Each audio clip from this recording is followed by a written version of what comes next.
Welcome to the second edition of the Tiger Men's Lacrosse Postseason Coaches Show. Spiro Maricas along with the head coach of the Tigers, Sean Nadlin.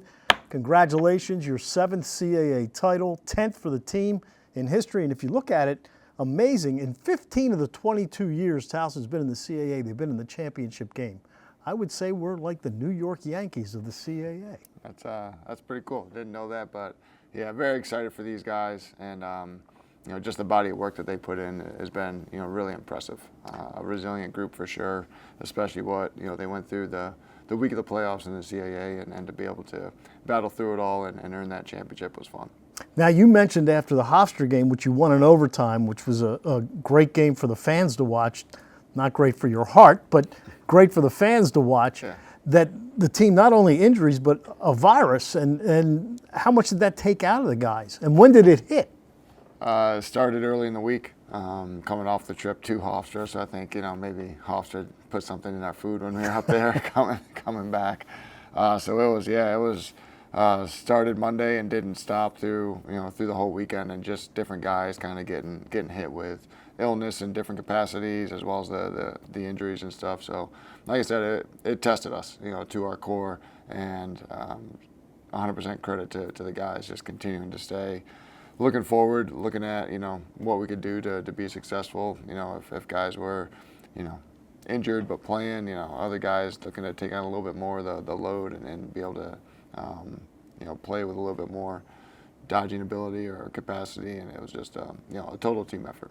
It was also your 4th overtime game, which is a school record, and you won them all. Now you get into Saturday to take on a Drexel team that you said last week, before the game, probably your most physical game of the year back in late March when you played the Dragons and beat them by 4. And it was a rough and tumble game again, but you prevail again.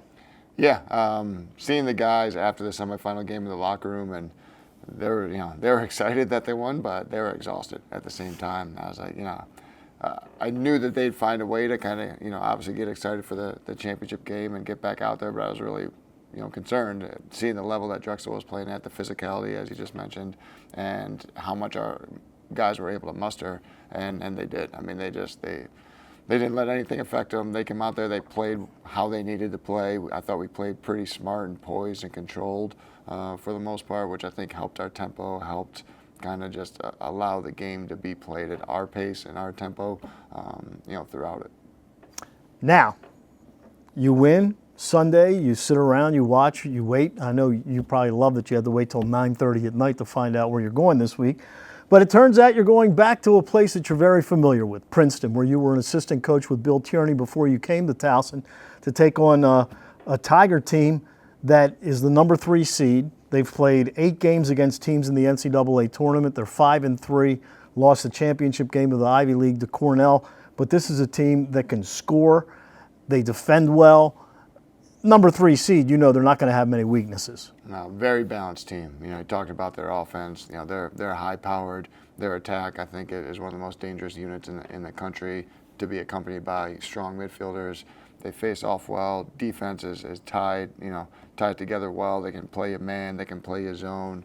And then their goalie, is one of the most active guys that we've seen, and capable of making those, pretty remarkable saves. So again, there's watching them on film, there's a reason why they are where they are and playing so well. And you knew going in, I mean, anybody that's going to make the tournament is a very, very good team.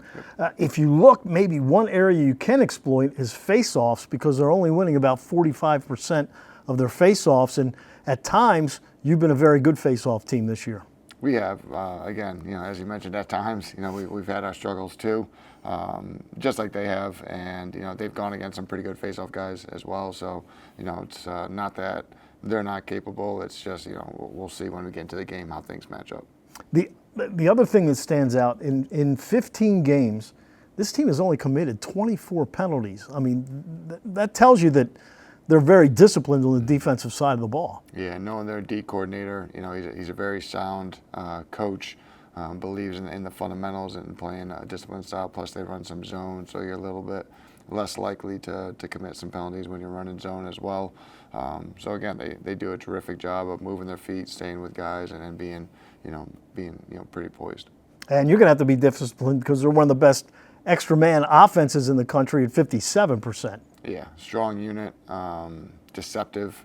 They got guys that can stretch you. They got guys that can hit you on the pipes and inside. So, we want to, especially coming off of, quite a few penalties over the past 3 games, we got to be able to, have that aggressiveness, be able to play with a little bit more poise and then not give the refs any reason to, penalize us. You have a lot of veterans on this team. They played last year up at Syracuse in the first round of the tournament. Now, again, this year, how much can they take from last year, and how much can you as a coach add wrinkles to what you're going to do this Saturday, this late in the season? Well, I think it comes down to taking that experience, just knowing that, the guys have been in that environment, in the past, and being able to realize that, hey, this is another opportunity, another game. Yeah, NCAA tournament game, great, but at the same time, like, continuing to just stay true to who we are, and not let the environment control us. We want to control it and come out there, play to our ability, play to how we've been able to play, make the adjustments we need to make, and just have that competitiveness and poise and resiliency that we've been showing all year. All right, so it is the Tigers and the Tigers, Towson and Princeton on Saturday, 2:30. Glenn Smith and I will have it for you on TowsonTigers.com. For the champion head coach of the Tigers, Sean Nadlin, I'm Spiro Marikas. Thanks for tuning in to another episode.